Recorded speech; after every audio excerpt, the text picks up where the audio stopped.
सूर्य के बारे में पढ़ रहे थे ना। हाँ, अब आज हम लोग सूर्य का ऑपरेशन किया जाए, ठीक है। तो पहले सूर्य का आंतरिक संरचना देखा जाए और फिर उसका बाह्य संरचना। मतलब मान लीजिए सूर्य है, अब इसके अंदर में कौन कौन सा परत है। एक बार यूपीएससी के एग्जाम में यह सवाल पूछ दिया कि सूर्य के आंतरिक जो परत है उसको क्रमानुसार सजाइए, ठीक है ना। तो वहीं से लगा कि नहीं, इसको भी हम लोग को जानना जरूरी है। जैसा कि आप लोग जानते हैं, सूर्य के केंद्र में ही हाइड्रोजन हीलियम में बदलता है ना, और उसी से अपार ऊर्जा मुक्त होती है। और इसके केंद्र का तापमान 15 मिलियन डिग्री सेंटीग्रेड होता है। तो ये तो केंद्र हो गया। और इस केंद्र को घेरे हुए जो मेखला है उसको हम लोग बोलते हैं विकिरण मेखला। क्या नाम देते हैं? विकिरण मेखला। और उसके ऊपर जो ये इंटरनल पार्ट है इसको बोलते हैं संवहनीय मेखला। सूर्य के आंतरिक भाग को 3 पार्ट में बांटिए, ठीक है। ये वाला जो सबसे अंदर हो गया उसका नाम क्या हो गया?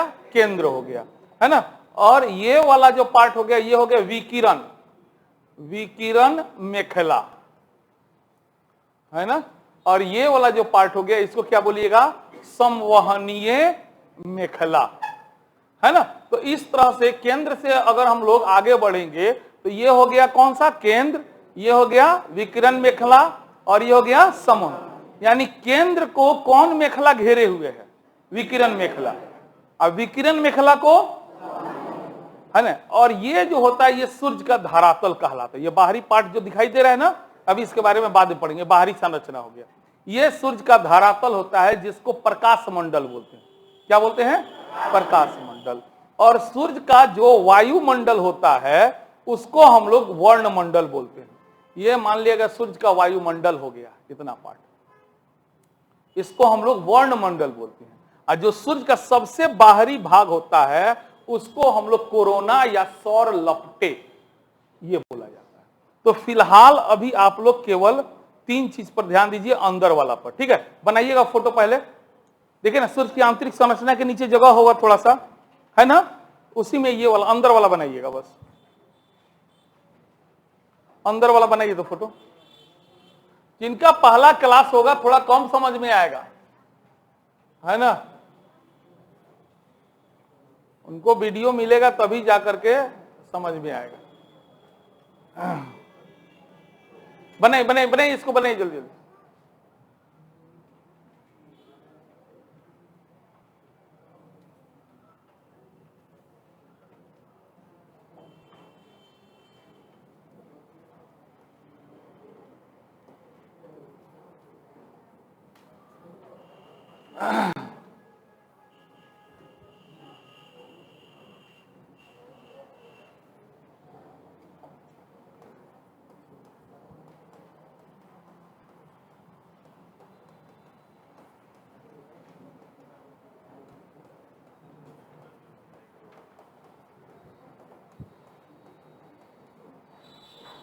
हो गया, बनाओ जल्दी जल्दी। सूर्य के आंतरिक भाग को 3 परतों में बांटा जाता है। सबसे अंदर वाला पार्ट केंद्र कहलाता है। उस केंद्र को घेरे हुए जो मेखला है उसको विकिरण मेखला, अंग्रेजी मीडियम वाले रेडिएटिव जोन बोलते हैं, है ना। और रेडिएटिव जोन को जो घेरा हुआ है वो संवहनीय मेखला या कॉन्वेक्टिव जोन बोलते हैं उसको, ठीक है। इस तरह से सूर्य के आंतरिक बारे में पूछे तो सीधे बोलिए सबसे अंदर में केंद्र, उसको घेरे हुए विकिरण मेखला और उसको घेरे हुए संवहनीय मेखला। चलिए हो गया हो तो लिखा जाए। सूर्य के केंद्र से धरातल तक कितना स्तर मिला? 3 स्तर प्राप्त होते हैं। नंबर 1 लिखिए, नंबर 1 में लिखिए केंद्र। अंग्रेजी में लिखना हो तो CORE, कोर, हाँ CORE, ठीक बा। दूसरा में लिखिए विकिरण मेखला, 2 नंबर होगा, फिल इन द ब्लैंक्स में 2 नंबर में लिखिए विकिरण मेखला। अंग्रेजी रेडिएटिव जोन, RADIATIVE, RA देखिए नीचे लिखा लो आगे व्याख्या में, RADIATIVE, रेडिएटिव जोन। और 3 नंबर में क्या लिखा जाए? संवहनीय मेखला, convective, CONVEC, TIVE, convective, CONVECTIVE, convective zone.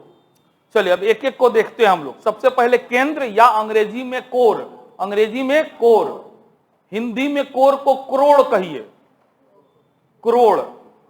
हाँ, हिंदी में कोर नहीं बोलिए, करोड़ बोलिए, अंग्रेजी में कोर, थोड़ा सा डिफरेंस होता है, ठीक है।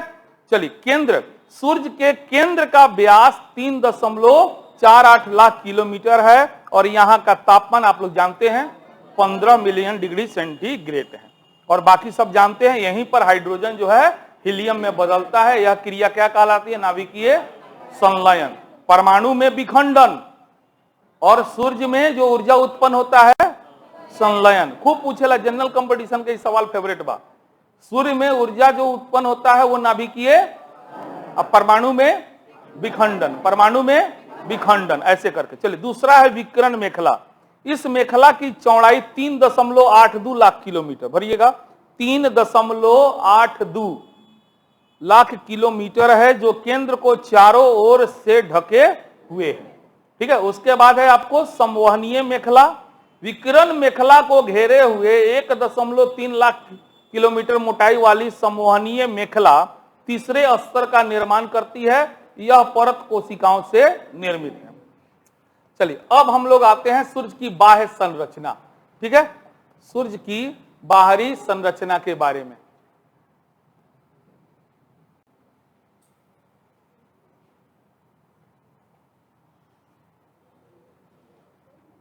ठीक है, तो ये मान लिया हम लोग का सूर्य भगवान है, ठीक है। और अब आप यहां पर देख करके समझ गए होंगे ये सूर्य का धरातल है, ठीक है। ये सूर्य का क्या है? तो इसका नाम है प्रकाश मंडल। इसी का नाम है, जो आप टेम्परेचर इसका अक्सर रट्टा मारे हुए हैं, कितना 6000 डिग्री सी, है ना। इसी का टेम्परेचर अक्सर एग्जाम में यही पूछता है, लेकिन कभी कभी केंद्र का भी पूछ देता है। तो सूर्य का यह धरातल हो गया, ये सूर्य का वायुमंडल है। और सूर्य के वायुमंडल को वर्णमंडल बोलते हैं। क्या बोलते हैं? क्रोमोस्फीयर, अंग्रेजी में इसको बोलते हैं क्रोमो, और प्रकाश मंडल को फोटोस्फीयर। प्रकाश मंडल को, इसका अंग्रेजी नाम याद रखना जरूरी है।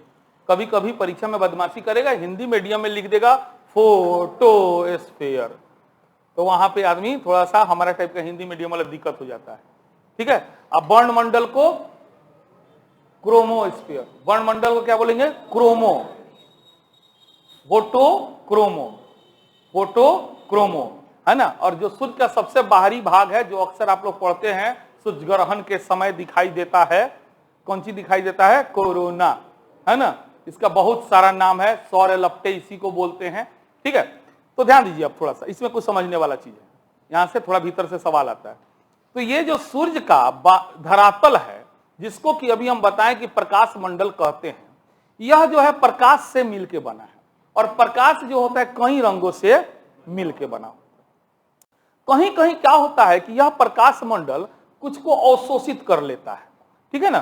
तो ये जब अवशोषित कर लेगा तो वहां पर क्या होगा? काला धब्बा बन जाएगा।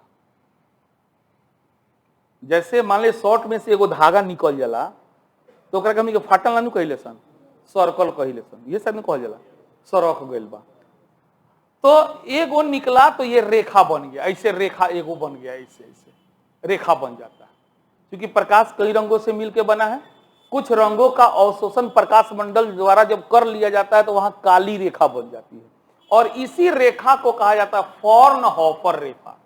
फ्रॉनहोफर मोस्ट VVI, खूब एग्जाम में पूछा है, फ्रॉनहोफर रेखा।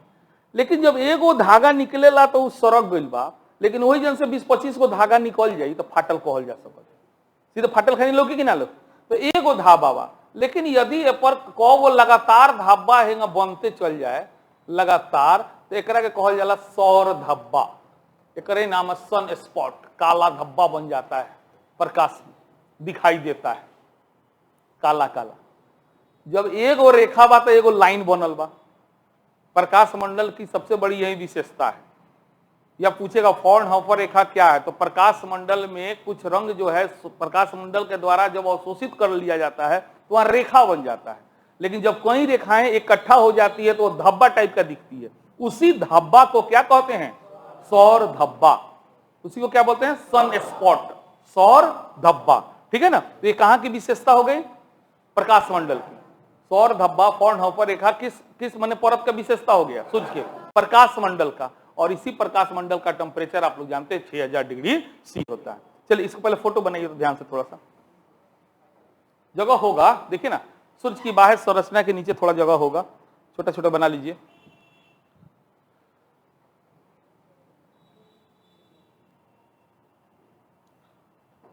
सूर्य के धरातल को प्रकाश मंडल, सूर्य के वायुमंडल को वर्णमंडल, और सूर्य का जो सबसे बाहरी भाग है उसको कोरोना, सौर लपटे, इन सब नामों से जाना जाता है।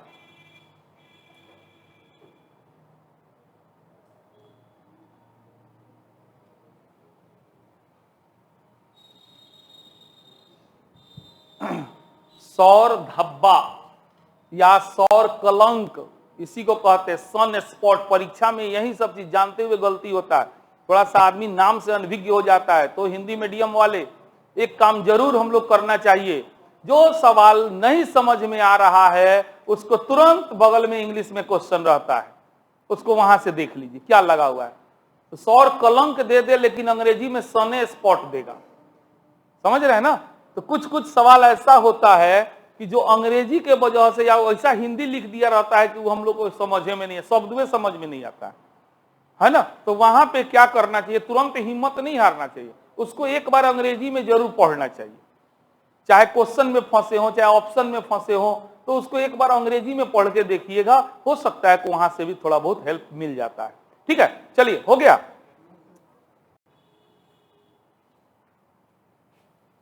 वीडियो मिल रहा है ना? दिक्कत नहीं ना उसमें? आवाज थोड़ा सा है तो हम ही लोग बताइए ना, आप लोग के वजह से हम कोनो पंखा नहीं चलाते हैं, क्योंकि डायरेक्ट आवाज ले लेता है। तो हम खुद गर्मी में रह के आप लोगों को सुविधा दे रहे हैं कि नहीं चलिए कोई बात नहीं है। क्यों में ना आवाज ले लेगा, ये थोड़ा भी आवाज है ले लेगा ऊपर से। अब कोशिश है कोई यहाँ लगवा के देखते हैं, फिर भी ले लेगा आवाज, है ना? तो वीडियो गड़बड़ा जाता है, इसीलिए हम खुद देखे तो हमको अच्छा नहीं लगा तब से थोड़ा सा। ठीक है, और घर पे जाते हैं तो मान ले टाइम है तो एक आध बार वीडियो भी देखिए, फायदा मिलेगा आपको। ऐसा थोड़ी यहाँ पे हम कोनो तथ्य थोड़े लिखा रहे हैं, खाली समझा रहे हैं। अरे नहीं मन है देखने का, कान में ईयरफोन लगा के आराम से आंख बंद करके सुनिए, अच्छा लगेगा। मतलब माहौल एक बनाइए पढ़ाई का दिमागी रूप से। देखिए हमारा एक ही खोज है, आप दिमाग को कोई काम दे या न दे, दिमाग काम कर रहा है। उसके हिसाब से जब आदमी नाचता है तो वहीं बर्बाद होता है। यदि आप अपने हिसाब से दिमाग को नचाइएगा तो अब आप आबाद हो जाइएगा। अब दिमाग के हिसाब से यदि आप नाचने लगे तो फिर बर्बादी तय है। लिख के रख लीजिएगा, बहुत बड़ा एक्सपेरिमेंट है। आप छोड़ दीजिए अपने आप को दिमाग के हवाले, तो दिमाग क्या कहेगा, कहीं पटनरवा मुर्गा बनाओ थी, चल ले आओ ले आओ ले आओ, दिमाग ये कहेगा। तो दिमाग को पहले से वर्क हम दिए हुए हैं, भाई तुमको सब नहीं सोचना है, तुमको पढ़ाई का बात सोचना है, अपने घर वाले के बारे में सोचना है, अपने दुख दर्द को याद कीजिए, डायरी मेंटेन कीजिए, कुछ लिखा कीजिए। सोचने से ज्यादा लिखना प्रभावी होता है ना? एक तो राइटिंग स्किल आपका बढ़ेगा, है ना? उसमें लिखिए, मैं क्यों पढ़ना चाहता हूं, मुझे क्यों पढ़ना है, मैं गलत हूं, मैं आज ये गलती किया, एहसास कीजिए। आईना के सामने कभी खड़ा होकर के खुद से बात, नजर से नजर मिला के बात कीजिए। प्लीज, हमको पता है 20% लोगों को मेरी बात समझ में नहीं आएगी, लेकिन 80% भी समझ जाए तो बहुत उद्देश्य सफल होगा। ये सब एक्सपेरिमेंट किया हुआ है। आप हिम्मत है तो आप एक बार आईना के सामने खड़ा होकर नजर से नजर मिला के पूछिए, का यार वाह तू सही बाड़े, नजर झुक जाएगा, आपका खुद झुक जाएगा। आप नहीं झुकाइए फिर भी झुक जाएगा, क्योंकि हम लोगों को लगता है ना कि हम लोग को कोई नहीं देख रहा है, हम लोग को कोई महसूस नहीं कर रहा है। ये इंटरनल मैटर हो जाता है। तो कोई नहीं देख रहा है, ठीक है चलिए कुछ देर के लिए आपका बात सही है, लेकिन कोई और बर्बाद थोड़ी हो रहा है, आप ही न हो रहे हैं। ये भी तो समझना चाहिए ना, है ना? तो हमेशा दिमाग को कोई ना कोई काम दीजिए, तुम अभी ये काम करो, तुम ये काम करो, तुम वो काम करो, और फिर देखिए आपका कंसंट्रेशन पावर भी बढ़ जाएगा। जहां छोड़िएगा दिमाग को वहां ले जाएगा आपको, कहां ले जाएगी वो अपने बुझाता नहीं। चलिए भरिए। सूर्य के धरातल से ऊपर वाले मंडल यानी बाह्य संरचना को कितने भाग में? चलिए, तो सबसे पहला भाग कौन हो गया? प्रकाश मंडल। संवहनीय मेखला, यानी प्रकाश मंडल के नीचे जस्ट कौन मेखला है? हाँ, संवहनीय मेखला के सतह अर्थात सूर्य के धरातल, अर्थात सूर्य के क्या लिखिएगा? धरातल, सरफेस को प्रकाश मंडल कहते हैं। इसका तापमान 6000 डिग्री सी होता है। प्रकाश कई रंगों से बना हुआ है। क्या भरिएगा?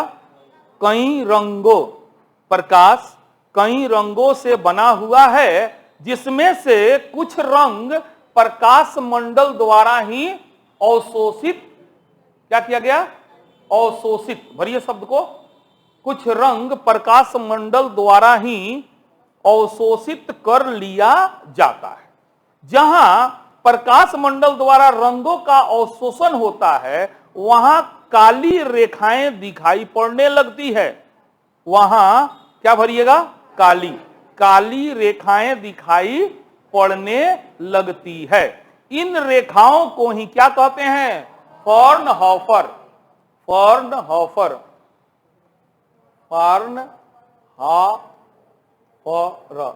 फ्रॉनहोफर, मोस्ट वीवीआई रेखा कहते हैं।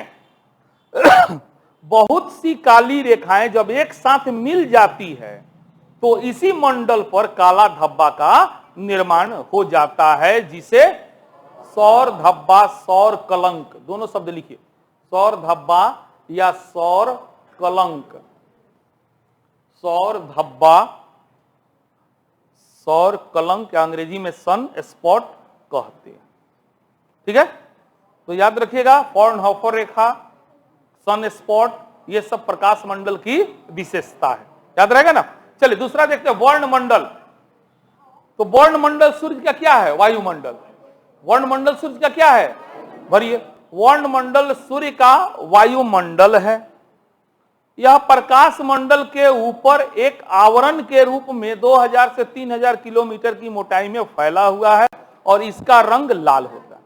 कोरोना, यह सूर्य के वायुमंडल का, लिखिए ना प्लीज, गप पची कर रहे एकदम ना गप, कोनो दिक्कत बा हमरा से पूछी। यह सूर्य के वायुमंडल का सबसे बाहरी आवरण है। बाहरी भरिए, वायुमंडल का, क्या छोड़ा तनी भरी, यह सूर्य के वायुमंडल, वायुमंडल लिखना है, का सबसे बाहरी आवरण, आवरण है जो किसके ऊपर पाया जाता है? वर्णमंडल के ऊपर पाया जाता है। इससे एक्सरे किरण निकलता है। सूर्य ग्रहण के समय सूर्य के इसी भाग को हम लोग देखते हैं। इसके कई नाम हैं, जैसे प्रभामंडल, किरीट, कोरोना, है ना, इन सबों से रेडियो तरंगे निकलती है। अच्छा, एक जानकारी के लिए दे दिए, सूर्य का भविष्य, जैसा कि अभी तक तो आप लोग जान गए, सूर्य का आयु कितना है? 10 अरब वर्ष। जी कितना लिया है? हाँ, तो सूर्य है तो इसका अंत कैसे होगा? लाल, सुपरनोवा विस्फोट तक, एक ना हुई विस्फोट, क्या बता 1.4 ms या उससे कम। और सूर्य का द्रव्यमान कितना चंद्रशेखर फिक्स किए, तो इसका अंत कैसे होगा? लाल, लाल से और श्वेत से खत्म हो जाएगा। सूर्य की आयु, वर्तमान आयु 4.7 अरब वर्ष, कुल आयु, यानी कि वह अपना आधा जीवन। तो इसी को थोड़ा सा समझा बुझा के और तरीका से दिया, पढ़ते हैं, सुनिएगा, कहीं फिल इन द ब्लैंक्स नहीं है। जब सूर्य का केंद्रीय क्रोड़ अर्थात पूर्णतः हीलियम में बदल जाएगा तो ऊर्जा का उत्पादन बंद हो जाएगा और क्रोड़ संकुचित होगा। इस घटना को पूर्ण होने में आज से लगभग 5 अरब वर्ष समय लगेगा। इस दौरान क्या क्या हो जाएगा ये देखिए। तो इस दौरान बुध एवं शुक्र ग्रह को सूर्य निगल लेगा। बुध और शुक्र ऐसे ही ओकरा खा जाई। पृथ्वी जलकर भस्म हो जाई, है ना, ये होगा। जो लास्ट टाइम में जब केंद्र का भाग संकुचित होगा, फूलने लगेगा, उस टाइम में बुध और शुक्र तो ओकरा के घोटिए लियो। अब पृथ्वी पर टेम्परेचर इतना ज्यादा बढ़ जाए कि पृथ्वी जल के भस्म हो जाए। जब केंद्र का ईंधन पूर्णतः समाप्त हो जाएगा तब सूर्य एक विशालकाय लाल पिंड प्रतीत होगा, जिसे क्या नाम दिया गया? सेम चीज है ना, प्रोटॉन एवं इलेक्ट्रॉन गुरुत्वीय दबाव से मुक्त हो जाएंगे और इलेक्ट्रॉन गैस का निर्माण होगा। इस स्थिति में तारे की दशा कैसी होगी? श्वेत। लाल से किस में बदला? श्वेत में। जब श्वेत वामन धीरे धीरे ठंडा हो जाएगी, इस अवस्था में सूर्य को कृष्ण वामन या काला वामन की उपमा दी जाएगी। इस प्रकार काला वामन के रूप में सूर्य जो है अदृश्य, खत्म हो जाएगा, खेल खत्म, है ना। चलिए, तो अभी तक हम लोग जो पढ़ रहे थे एक बार पहले रिवीजन करा देते हैं, फिर आते हैं जगह पे।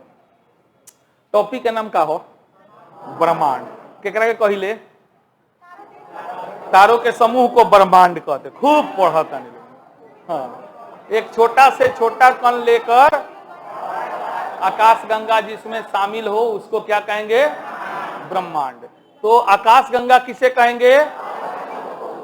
तारों के समूह को आकाशगंगा कहते हैं।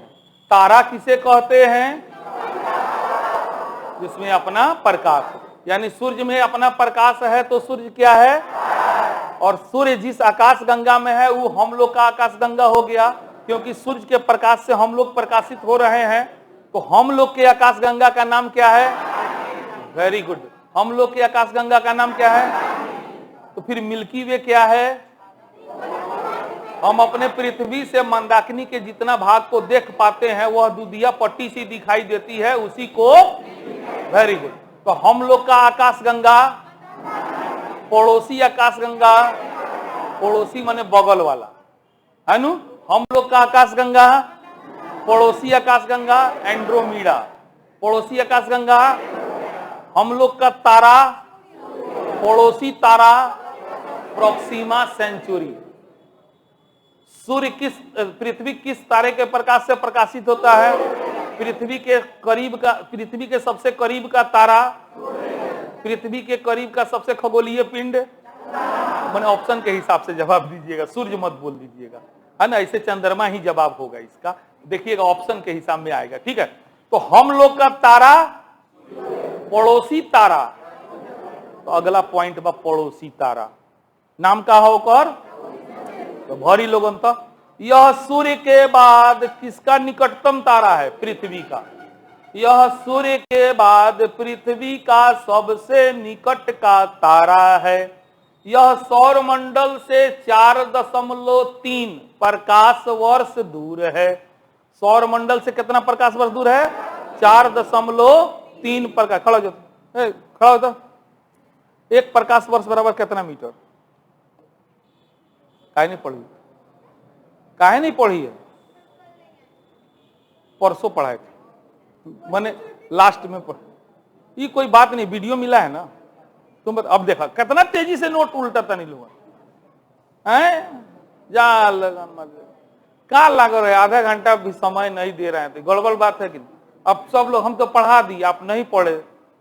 कोई पूछेगा नहीं बताइएगा, आपका इज्जत जाएगा, मेरा भी इज्जत जाएगा। जबकि हम बार बार बोले कि मोस्ट VVI है, फिजिक्स का चीज है, लेकिन फिर भी यहाँ जान लीजिए, थोड़ा थोड़ा याद करते चलिए। 100% तो रटवाते नहीं है। बैठिए, अब तो देखिए लेनी लोगों, तो अब क्या पूछिए हम। थोड़ा सा ये सब याद रखा कीजिए, ऐसे नहीं कीजिए आप लोग। चलिए, तो यहाँ ध्यान दीजिए, आइए फिर से समझा जाए एक बार। तो अपन तारा कौन है? सूर्य। अब यही पर हमनी के कंसंट्रेट करे के बाद, तो जैसा कि लास्ट तक अभी तक हम लोग जान गए हैं कि सूर्य के प्रकाश से जितना भी खगोलीय पिंड प्रकाशित होता है उस सब का क्या होता है? एक परिवार बन जाता है। उन सबको मिला के क्या बनता है? एक परिवार बनता है। तो सूर्य के परिवार का नाम है सौर परिवार। सूर्य के परिवार का नाम क्या है?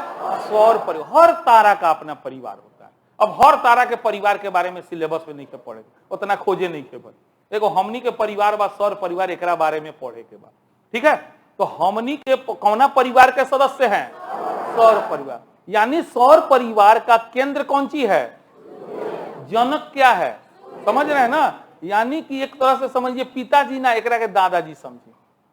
हाँ, ये दादाजी, इनकर बेटा है पृथ्वी। थोड़ा देर ऐसी कहानी की तरह। अब पृथ्वी के बेटा थोड़ा देर ला समझी चंद्रमा, ठीक बा, माने उपग्रह के। तो सूर्य दादाजी हुए, है पिताजी हुए, है बेटा जी हुए। तो हर बेटवा अपना बाप के चक्कर लगाई। सीधा समझा रहे हैं, बेटवा अपना बाप के चक्कर लगाई, लेकिन खर्चा दो दे जी दिया।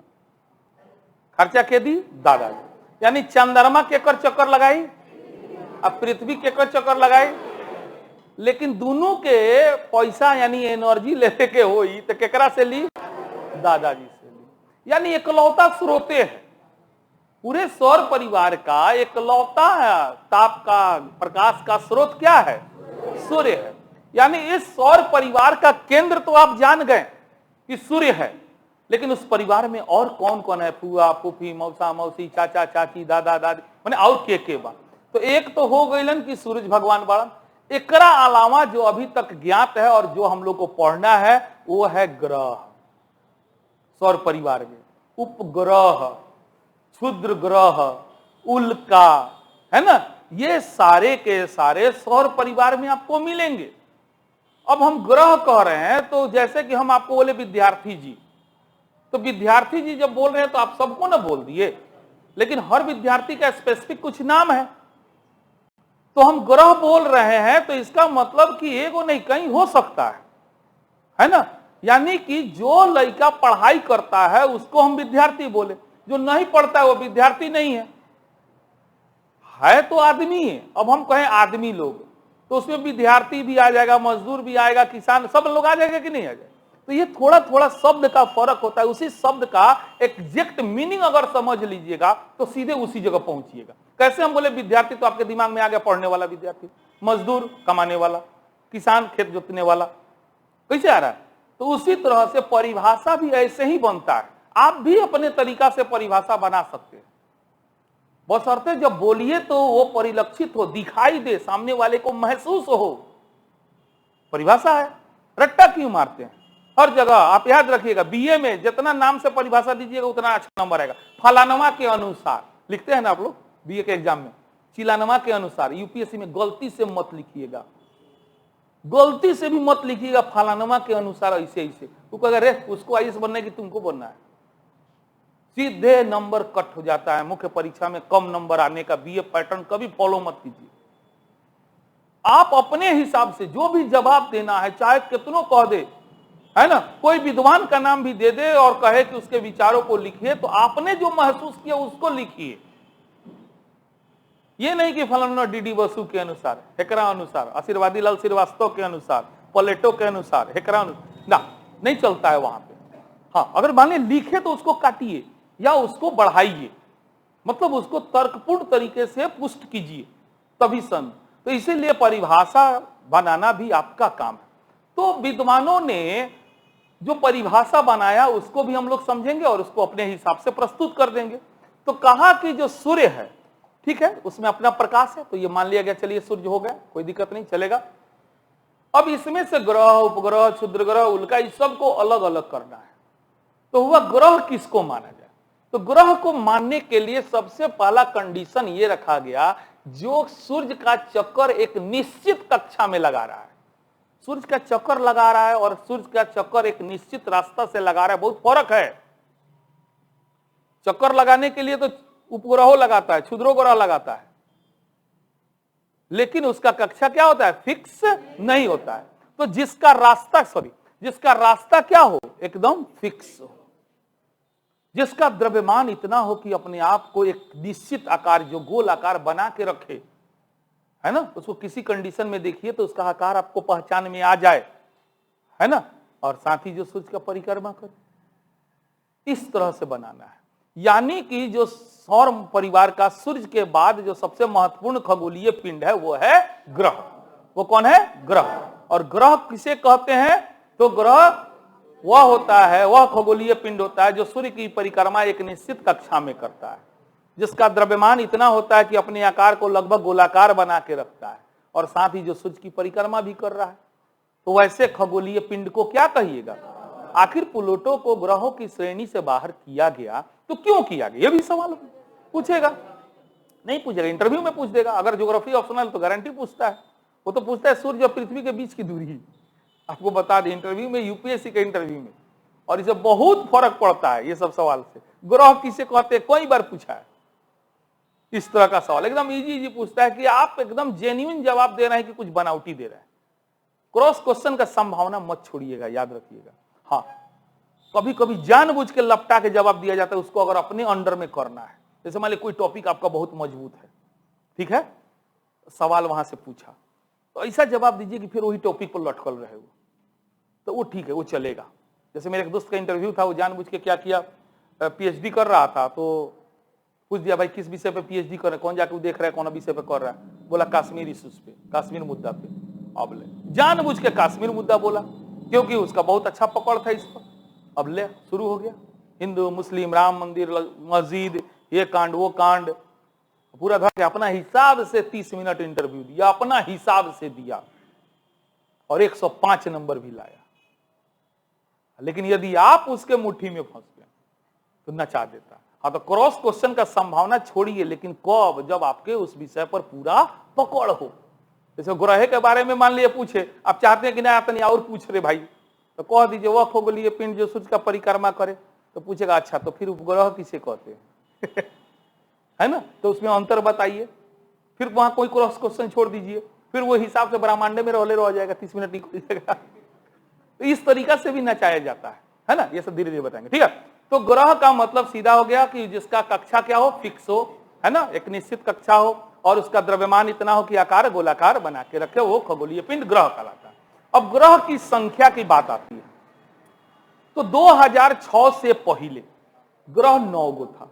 ग्रह कौ गो था, चलिए शायद लास्ट क्लास हम बताए थे ना, याद है, तो हम आपको समझाए थे सूर्य के दूरी के हिसाब से, कुछ लोग नए हैं, चेहरा दिखाई दे रहा है, तो सूर्य के दूरी के हिसाब से ग्रहों का नाम याद करना है, तो भुला जाइए, हम जो बोल रहे हैं पहले उसको सुनिए।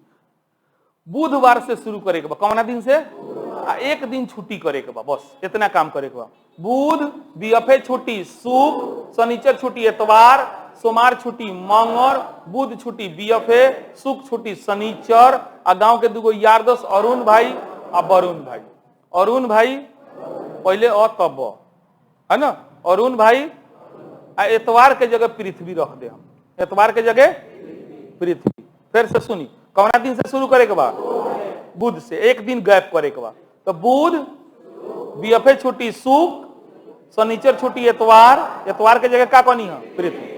सोमवार छुट्टी, बुध छुट्टी, शुक्र छुट्टी, शनिचर, आ गांव के दूगो यार दोस्त अरुण भाई या वरुण भाई, ठीक बा, इहे ग्रह के नाम है। ये 8 गो ग्रह बा। वर्तमान में ग्रहों की संख्या कितनी है, तो सूर्य के दूरी के हिसाब से नाम बोलिए, आप रुक जाइए, आप बोलिए, हाँ जल्दी जल्दी बोला, बुध, ठीक बात, सोच सोच के बोला, कोनो दिक्कत नहीं, शुक्र, पृथ्वी, मंगल, बृहस्पति, बृहस्पति के बाद अभी शनि, पहले वरुण की अरुण, पहले अरुण तब बैठी, है ना, सब लोग को याद हो गया होगा, उम्मीद कर रहे हैं, है ना, सिंपल चीज है।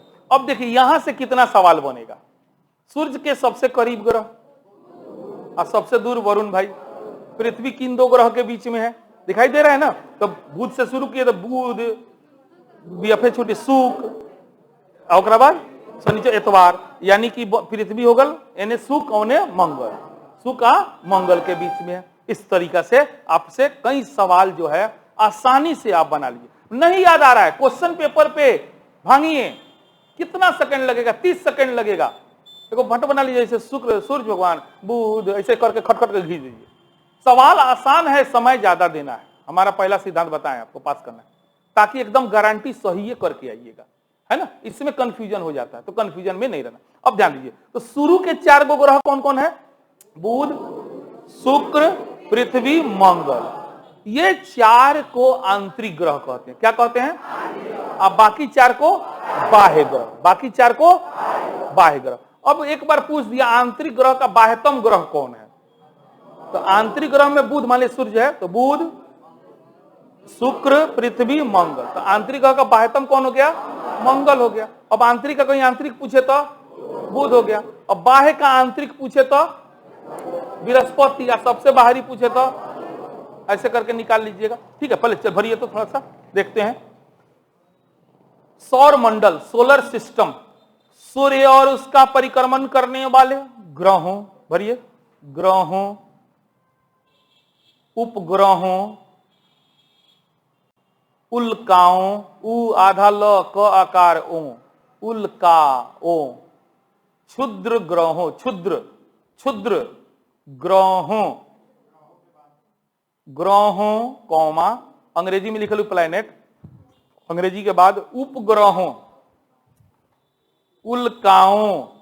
एक मिनट, पहले एक बार बोल देने दीजिए, जिनका छूट जाए छोड़ दीजिए, फिर दोबारा बोलवाइएगा। पहले एक बार पूरा बोलने दीजिए ताकि सब लोग लिख ले।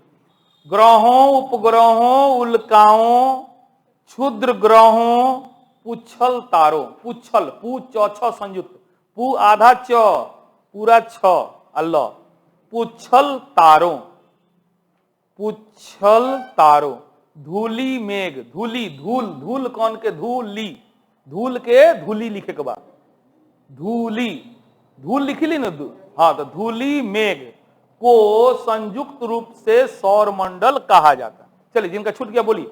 ग्रह, उपग्रह, उल्का, क्षुद्र ग्रह, पुच्छल तारा, धूली मेघ, इन सब को मिला के क्या बनेगा? सोलर सिस्टम बनेगा।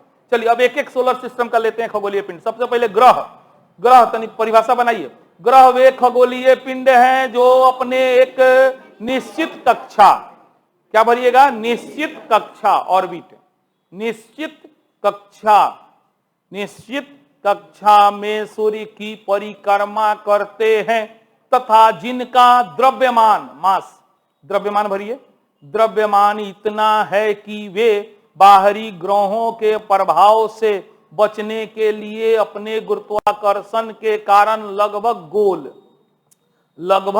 गोल आकार के हैं तथा वे अन्य ग्रहों की कक्षा का अतिक्रमण नहीं करते हैं, साथ ही सूर्य के प्रकाश से प्रकाशित होते हैं, साथ ही सूर्य के प्रकाश से प्रकाशित होते हैं, ग्रह कहलाते हैं। ध्यान दीजिए, ग्रहों की संख्या, सबसे पहले ग्रहों की संख्या डिसाइड करने का प्रयास अंतरराष्ट्रीय स्तर पर 1930 में किया गया और उस समय 1930 में जो अंतरराष्ट्रीय खगोल शास्त्रीय संघ का बैठक हुआ था उसमें ग्रह 9 गो फिक्स किया गया। कौगो? लेकिन 2006 में फिर से जब बैठक हुई और प्लूटो का चाल चलन देखा गया कि बहुत खराब बा, जो बार बार रास्ता अगर फिक्स नहीं थे, वरुण के रास्ता के हमेशा अतिक्रमण कर रहा बा, है ना, तो विद्वानों ने क्या किया कि प्लूटो को ग्रह की श्रेणी से इस तरह 2006 के बाद से ग्रह कौगो हो गया? 8 हो गया। भरिएगा 1930 से, भरिए पहले ही फिल इन द ब्लैंक्स, 1930 से सौर मंडल में प्लूटो के कई नाम थे, यम, कुबेर सहित कुल कितने ग्रह थे? 9 ग्रह थे। 24 अगस्त 2006 को चेक गणराज्य के प्राग शहर में अंतरराष्ट्रीय खगोल शास्त्रीय संघ के सम्मेलन में डैश को ग्रहों की श्रेणी से बाहर कर दिया गया। प्लूटो को, किसको ग्रहों की श्रेणी से? प्लूटो को ग्रहों की श्रेणी से बाहर कर दिया गया। क्यों किया गया? तो क्योंकि प्लूटो की कक्षा अन्य ग्रहों की तुलना में ज्यादा झुकी थी, साथ ही वह डैश की कक्षा का अतिक्रमण करता था। वरुण, नेपच्यून, वरुण की कक्षा, यह सवाल कई बार पूछा है, प्लूटो किस ग्रह की कक्षा का अतिक्रमण करता था? वरुण की कक्षा का अतिक्रमण करता था। इन्हीं तथ्यों के आधार पर प्लूटो को सौरमंडल के 9 ग्रहों के परिवार से बाहर कर दिया गया तथा एक नई श्रेणी बनाई। प्लूटो के लिए एक नया श्रेणी बनावल गया, है ना, जिसका नाम रखा गया प्लूटाइड या प्लूटोन्स, है ना। तब से एगो नया, जैसे ग्रह उपग्रह होता है ना, वैसे ही एगो श्रेणी बन गया प्लूटाइड या प्लूटोन्स। इसमें प्लूटो के अलावा और भी बहुत सारे खगोलीय पिंड को रखे गए हैं, जैसे एरिस, मेकमेक, हांसी, है ना, इन सबको जो है प्लूटोन्स में रखा गया है। इस प्रकार वर्तमान में मान्य रूप से सौर मंडल में कितने ग्रह हैं? जिनका सूर्य की दूरी के हिसाब से यादें होगा। आज के लिए इतना, कल कंटिन्यू, कल सॉरी मैंने सोमवार के